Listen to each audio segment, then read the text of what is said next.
ना बहुत सारे बच्चों के मन में एक क्वेश्चन है कि एमबीबीएस अब्रॉड वर्थ इट है या नहीं। देखो, जो भी वीडियोज आप यूट्यूब पे देखते हो ना, 98% कंटेंट आपको ड्रीम बेचती है। No one can tell you MBBS abroad आपके लिए वर्थ इट है या नहीं, अनलेस एंड अनटिल उसका कोई आपके एडमिशन से कमीशन नहीं आ रहा हो।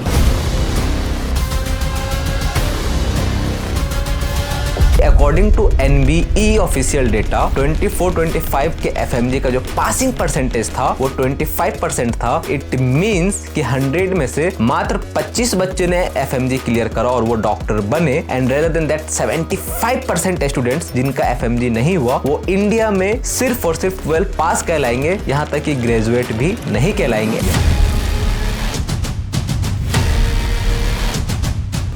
एमबीबीएस अब्रॉड का डिसीजन तभी बनाना जब आपके पेरेंट्स 40 से 50 लाख रुपए एज ए जुआ और एज ए गैम्बल आपके ऊपर इन्वेस्ट करने को तैयार है। So in this video, I wanna talk about the realistic and the another side of MBBS abroad. And yes, reality may hurt you, but believe me, it will help you to make a solid decision.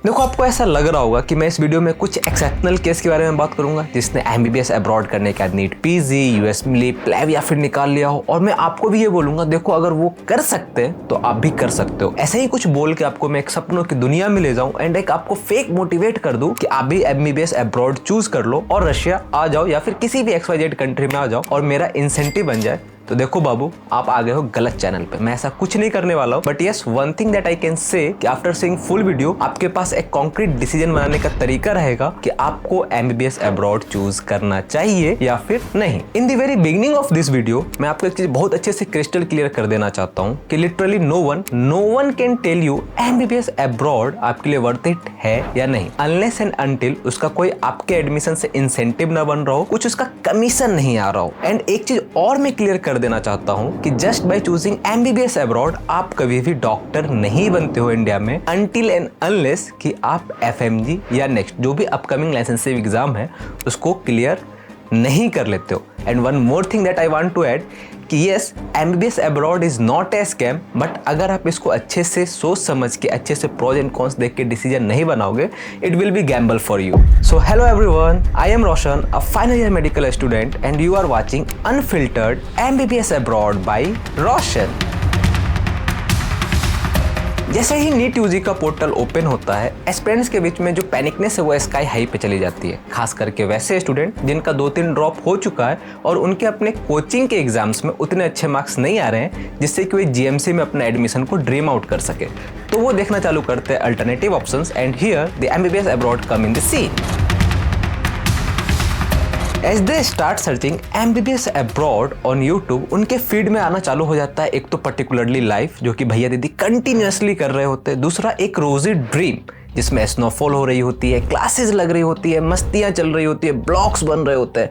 And exact at that moment आपका brain washed हो गया होता है और आप ये सोचते हो कि हम कैसे भी नीट में अपियर हो जाए, उसमें क्वालिफिकेशन मार्क्स ले आए और बस जैसे ही नीट खत्म होगा हम एमबीबीएस अब्रॉड चले जाएंगे एंड वहां से अपनी डिग्री परस्यू कर लेंगे। And here is this point जहां पे आप सबसे बड़ी गलती करते हो, रस आउट में आते हो और एक अपना डिसीजन बना लेते हो without doing proper research and analysis. And the reality is कि यूट्यूब पे जितनी भी वीडियोस है एमबीबीएस अब्रॉड से रिलेटेड वो डायरेक्टली और इनडायरेक्टली उसकी प्रमोशनल वीडियोस है। एंड रियलिटी में कोई भी यहाँ के ओरिजिनल कॉन्स को एड्रेस करने के लिए यूट्यूब पे है ही नहीं। देखो, द थिंग इज ना कि जब आप एडवर्टाइजमेंट पे जाते हो तो इंडिया की मारुति सुजुकी की लोड अल्टो भी आपको लग्जरियस की एक फील देती है। तो it's just an advertisement and nothing more than that. जो भी आप ब्लॉग्स देखते हो, स्नोइंग देखते हो, जो भी चीज़ें आपको दिखाई जा रही है, it's just for play with your mind and आपके मन में एक ऐसी कॉन्क्रीट बेस तैयार करने के लिए है ताकि आप हैशल में अपने रश आउट करते हुए एक एमबीबीएस अब्रॉड डिग्री के लिए कैसे भी तरीके से मैनिपुलेटेड हो जाओ। So still the question raised कि एमबीबीएस अब्रॉड वर्थ इट है या नहीं। देखो, अगर मैं आपको एकदम देसी इंडियन तरीके से समझाऊं ना, तो वर्थ इट का मतलब हमारे लिए क्या होता है कि जो पैसा हम उसमें इन्वेस्ट कर रहे हैं वो हमको पेबैक दे दे। एंड यहाँ पे इंडियन मैथोलॉजी सबसे ज़्यादा काम करती है, जो कि इंडियन पेरेंट्स की है बेसिकली, कि कैसे भी एक बार हमारा बच्चा डॉक्टर बन जाए फिर तो लाख्स की इनकम होगी मंथली एंड करोड़ तो चला ही जाएगा ईयरली, फिर हम वो सारा पैसा वापस ले आएंगे। एंड यहीं पे आप सबसे बड़ा गलत डिसीजन लेते हो and yes may be reality में हिट यू हार्ड। देखो एक सिंपल सा फंडा समझो, आप MBBS अब्रॉड आए, 40-50 लाख का गैम्बल करा और यहाँ से आपने FMG निकाल ली, तो आप डॉक्टर बन गए, तो ये आपके लिए वर्थ इट है। और अगर आपका MBBS अब्रॉड आए, 40-50 लाख रुपए आपका लगा और आपसे FMG नहीं निकला, तो यू नो व्हाट, इंडिया में आप सिर्फ 12th पास कंसिडर किए जाओगे and literally no one have got to say this on the video and this is the reality. अब मैं आपको इससे अच्छा एक डेटाबेस आपको देता हूँ जिससे आपको और चीज़ें क्लैरिटी आएगी कि according to NBE official data 24-25 के FMG का जो पासिंग परसेंटेज था वो 25% था। इट मीन्स कि 100 में से मात्र 25 बच्चे ने FMG क्लियर करा और वो डॉक्टर बने and rather than that 75% students जिनका FMG नहीं हुआ वो इंडिया में सिर्फ और सिर्फ 12 पास कहलाएंगे, यहाँ तक कि ग्रेजुएट भी नहीं कहलाएंगे। एक बार ना MBBS अब्रॉड के बजट को भी देख लेते हैं कि रियलिस्टिक बजट कितना है। आपने जब भी MBBS अब्रॉड को यूट्यूब पे सर्च किया होगा, आपने ये देखा होगा कि कंप्लीट MBBS इन 25 लाख, कंप्लीट MBBS इन 30 लाख, कंप्लीट MBBS इन 25 लाख, डिफरेंट बजट के आपको यूनिवर्सिटी बताते दिखेंगे। तो चलो अब मैं आपको एक रियलिस्टिक चेक दे देता हूँ कि आपका खर्चा कितना आने वाला।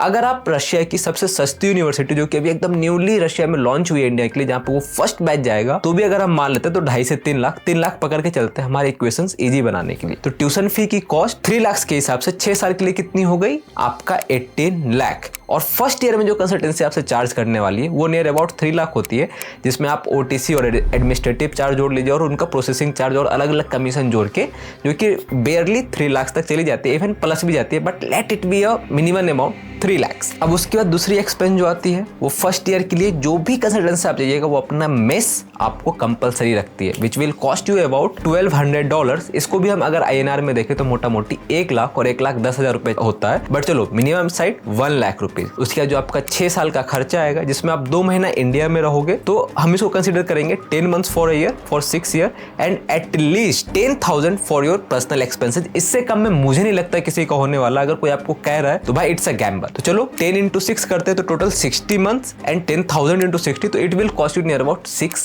लाख। अब उसके बाद आप इंडिया आओगे जाओगे, तो चलो ये भी एक खर्चा मान लेते हैं कि आपने 5 बार तो इंडिया गए, क्योंकि फर्स्ट ईयर में आपका आने का खर्चा मैंने 3 लाख में एड ऑन कर दिया है, तो यहाँ पे आपका एक बार कॉस्ट पकड़ लेते हैं आने जाने का। तो चलो 5 बार आप गए और आए, तो आपका जो कॉस्ट बनता है वो अगर हम 50,000 भी लेके चल रहे हैं फॉर राउंड ट्रिप, जो कि अभी के टाइम पे थोड़ा सा इम्पॉसिबल है, it will cost you near about 60। तो जो आपका टोटल बजट है 5 बार का वो नियर अबाउट जो बनता है 2.5 लाख, जो कि आपका ट्रैवल एक्सपेंस में खर्च होगा। और अगर हम इसको कैलकुलेट करें ओवरऑल अमाउंट में 30.5 लाख आपका हो जाता है। एंड ये वो एक्सपेंस है जो आपको रशिया में इन्वेस्ट करना है। अभी तक जो मैं आपको बजट बताया 30.5 लाख, जो कि एक मिनिमम बजट है किसी भी यूनिवर्सिटी के लिए जो कि रशिया में है। और ये जो 30.5 लाख रुपीज है ये आपको रशिया में कॉलेज को पे करनी है, एंड इसके बाद भी आपका एक्सटर्नल कुछ खर्चा है जिसको आप एकदम ही रूल आउट कर देते हो जब भी आप अपना बजट प्लानिंग करते हो। मैं आपको बताता हूँ वो क्या है। जैसे आप 3rd, 4th, 5th ईयर में आते हो रशिया में या फिर किसी भी XYZ कंट्री में हो, तो आपको ऐसा लगता है कि आपको FMG की प्रिपरेशन स्टार्ट कर देनी चाहिए। उसके बाद आप एक स्टडी रिसोर्स के पीछे जाते हो, like Cerebellum, PrepLadder, Marrow and different जो भी आपको सूट करता है आप उसके पीछे जाते हो। And it will cost you near about 60 to 70,000 for 6 years or maybe 50,000. I am not so very sure with it, but it will range near about 50 to 70,000. Okay. अब इसके बाद जैसे आपका यहाँ पे कोर्स कंप्लीट होता है, everyone from the FMGians like 99% जनता जब भी इंडिया जाती है तो या तो दिल्ली जाती है गौतम नगर में, या फिर जयपुर जाती है, या फिर किसी भी एक ऐसे ऑनलाइन कोचिंग इंस्टीट्यूट्स का सब्सक्रिप्शन लेती है जो कि उसको फेस टू फेस क्लासेस करवा दे या फिर आपको ऑफलाइन बैचेस दे, लाइक मिस्ट हो गया, एराइज हो गई, डैम्स हो गया, इस टाइप की जो भी सेरेबेलम्स वगैरह की लाइव क्लासेस है उसमें लेती है। And it will cost you near about 50 to 70,000 rupees. And इसके बाद अगर आप दिल्ली में रहते हो तो उसके बाद आपका दिल्ली में गौतम नगर में रहना, वहाँ के फूड, वहाँ की यूटिलिटीज, वो आपका नियर अबाउट 1 से 1.5 लाख पड़ जाता है। तो आपको जो टोटल अमाउंट है वो है नियर अबाउट 40 से 50 लाख रुपीज। और अगर आपका इन एनी केस FMG नहीं निकलता है तो उस केस में आपका सिंगल अमाउंट भी not even the 1 rupees is worth it. And here is the point जहाँ पे आपके साथ 40 से 50 लाख रुपीस का गैम्बल हो जाता है। तो एमबीबीएस अब्रॉड का डिसीजन तभी बनाना जब आपके पेरेंट्स 40 से 50 लाख रुपए एज ए जुआ और एज ए गैम्बल आपके ऊपर इन्वेस्ट करने को तैयार है। जब मैं लास्ट ईयर नीट यूजी के एस्पिरेंट्स से बात कर रहा था ना, तो उसमें से काफ़ी एस्पिरेंट्स ऐसे थे कि जो एमबीबीएस अब्रॉड क्यों आना चाहते थे। वो नीट यूजी की एक रेट रेस से निकलना चाहते थे और एमबीबीएस अब्रॉड इसलिए भी आना चाहते थे क्योंकि उनका एक फिजिक्स से भागना था। देखो एमबीबीएस अब्रॉड में फिजिक्स नहीं है, ये मैं मान सकता हूँ, बट फिजिक्स से बहुत बड़ी ऐसी चीज़ें जो आपको यहाँ पे हर्ट कर सकती है, like medicine, like PSM, like obs and gynae, like ophthalmo, जहाँ पे कहीं ना कहीं अगर हम बात करें खास करके ऑप्थेल्मा में तो एक बाइट ऑफ फिजिक्स तो आ ही जाती है। एंड खास करके कुछ ऐसे भी स्टूडेंट थे जिनको नीट यूजी हार्ड लग रहा था। तो बाबू एक चीज़ समझ जाओ कि अगर आपको नीट यूजी हार्ड लग रहा है तो नीट पीजी उससे भी हार्ड है, उससे भी ज़्यादा सब्जेक्ट्स है एंड उससे भी कम सीट्स हैं। एंड बहुत सारे ऐसे स्टूडेंट थे जो ये सोच रहे थे कि हम अब्रॉड जाएंगे, कोई पेरेंटलशिप नहीं होगा, बहुत ज़्यादा मस्ती करेंगे एंड एट द एंड हमारे पास तो एक डिग्री होगी। तो बिलीव मी बच्चा लोग, एक चीज़ मैं क्लियर कट कर देता हूँ, degree without knowledge is just a piece of paper, इससे ज़्यादा वो कुछ भी नहीं है। एंड अगर आपके पास डिग्री है भी रशिया की, आप इंडिया में जाके एफएमजी नहीं निकालते हो तो वो एक रद्दी के भाव बिकने वाला पेपर है। एंड अगर आप यूट्यूब की एक ख्याली पुलाव से मोटिवेट होके आ रहे हो, सपनों की दुनिया से देखते हुए आ रहे हो, तो believe me the reality is much more different, much more darker. देखो एक मैं अगर हकीकत चीज़ तुमसे बताऊँ ना, इन रियलिटी की अगर एकदम न्यूट्रलिटी के साथ बात करूँ तो मैं तुमको एक चीज़ बता देता हूँ कि you can get escape from the NEET UG but you can't become a doctor by choosing MBBS abroad. And it's an hard and brutal reality, believe me, क्योंकि यहाँ पे आने के बाद आपको फिर एफएमजी एंड ऑल देना पड़ता है। एंड रिसेंट पास कुछ दिनों में मैं देख रहा हूँ कि कुछ फर्स्ट सेकेंड ईयर के चूज है जिनको अभी अपनी यूनिवर्सिटी की अच्छे से एनाटमी डिपार्टमेंट नहीं मालूम है, जिनको अभी यहाँ की खुद की यूनिवर्सिटी की सारी डिपार्टमेंट्स की एड्रेस नहीं मालूम है, जिनकी अभी वास्तविकता में एमबीबीएस की तो पढ़ाई भी चालू नहीं हुई है। They are studying med physics, med bio, med chem, philosophy, Latin and they are flaunting their degree and suggesting you to come MBBS abroad.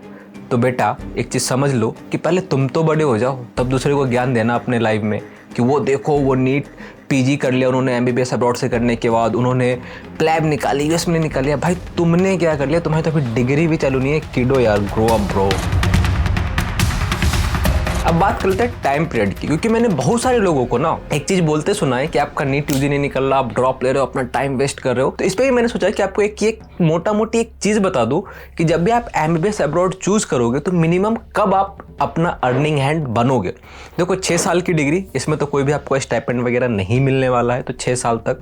उसके बाद 1 year of internship after FMG, तो 7 ईयर। और अगर आप उसके बीच में एफएमजी की preparation के लिए 1 साल का टाइम गैप लेते हो तो it will took you near about 8 years.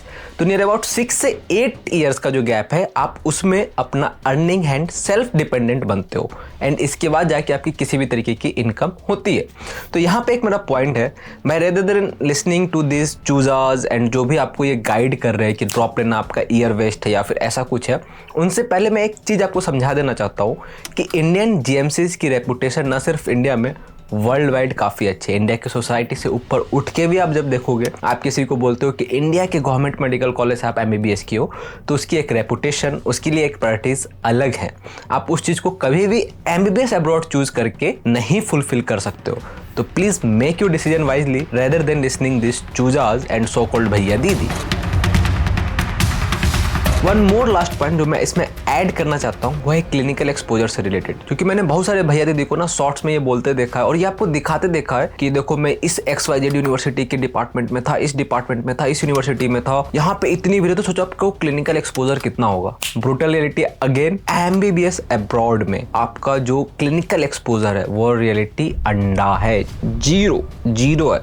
आप महंगी से महंगी यूनिवर्सिटी में चले जाओ, सस्ती से सस्ती यूनिवर्सिटी में चले जाओ, आपको क्लिनिकल एक्सपोजर नहीं मिलने वाला। दे जस्ट शो यू दी भीड़ कितनी है, इतने लोग हैं, सोचो कितना अच्छा क्लिनिकल एक्सपोजर होगा, बट वो कभी आपको ये चीज नहीं दिखा सकते कि वो किसी भी एक पेशेंट को रशिया या फिर किसी भी XYZ कंट्री में जाके solemnly as a student treat किए हैं। क्यों? क्योंकि यहाँ पे ऐसा रूल ही नहीं है, ऐसा नॉर्म्स ही नहीं है। बहुत सारे लोगों को आपको ये भी बोलते सुना होगा कि अगर आप रशिया जाते हो, यहाँ की लैंग्वेज सीख लेते हो, तो आपके लिए यहाँ पे क्लिनिकल एक्सपोजर के चांसेस बन जाते हैं। ब्रो नहीं, मैंने मैंने तो आज तक अपने लाइफ में किसी को भी रशियन लैंग्वेज सीखने के बाद उसको क्लिनिकल एक्सपोजर में प्रैक्टिकलिटी के साथ उतारते हुए नहीं देखा। अगर आपके पास कोई ऐसा एक्सेप्शन केस हो जो वीडियो में ये प्रूफ कर रहा हो कि मैंने लैंग्वेज सीख ली है, अब मैं यहाँ पे आके प्रैक्टिकल एक्सपोजर ले रहा हूँ, पेशेंट को इंडिपेंडेंटली ट्रीट कर रहा हूँ, तो प्लीज शो मी और send me on my WhatsApp और Instagram, on Telegram, anywhere you want, आप मुझे सेंड कर देना, क्योंकि ये चीज पॉसिबल ही नहीं है। तो एक चीज और, जब भी बच्चा एमबीबीएस अब्रॉड से कंप्लीट करने के बाद जब इंडिया जाता है ना, तो उसको पेशेंट ट्रीट करने में कॉन्फिडेंस एकदम बिलो टू एवरेज क्या लो रहता है, क्योंकि एमबीबीएस जो है ना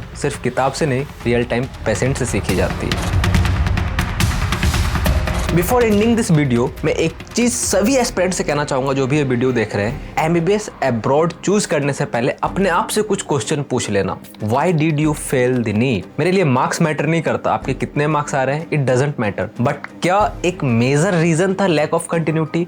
और अगर आपका लैक ऑफ कंटिन्यूटी सबसे बड़ा कारण है, तो भाई एक चीज बताओ, how you can manage your continuity for the 6 year? अगर आप रियलिटी में इंडिया में नीट यूजी के लिए 9 मंथ्स कंटिन्यूटी के साथ प्रिपेयर नहीं कर सकते हो, देन हाउ आप 6 साल तक कैसे करोगे?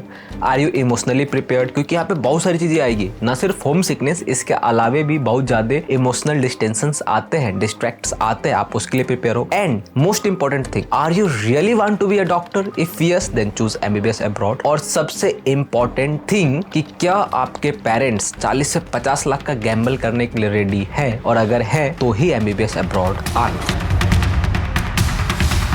After analyzing you on all these questions, आप इसके बाद में एक चीज और बोलूंगा जो कि आप एमबीबीएस अब्रॉड आने से पहले करना। दिल्ली में एक जगह है गौतम नगर, जो कि ना एफएमजी का हब है, और अगर आपको रियलिस्टिक अनफिल्टर कंटेंट चाहिए ना एमबीबीएस अब्रॉड का, तो प्लीज एक बार गौतम नगर विजिट कर लेना। आपके पास एमबीबीएस अब्रॉड की वो सच्चाई सामने आएगी जिसके लिए मे बी आप मेंटली, फिजिकली और बाय हार्ट प्रिपेयर नहीं रहोगे। तो please do this. So that's all for this today's video, and I hope कि ये अनफिल्टर कंटेंट आपको एमबीबीएस अब्रॉड करना चाहिए या नहीं, इसकी एक परफेक्ट डिसीजन बनाने में हेल्प करेगी।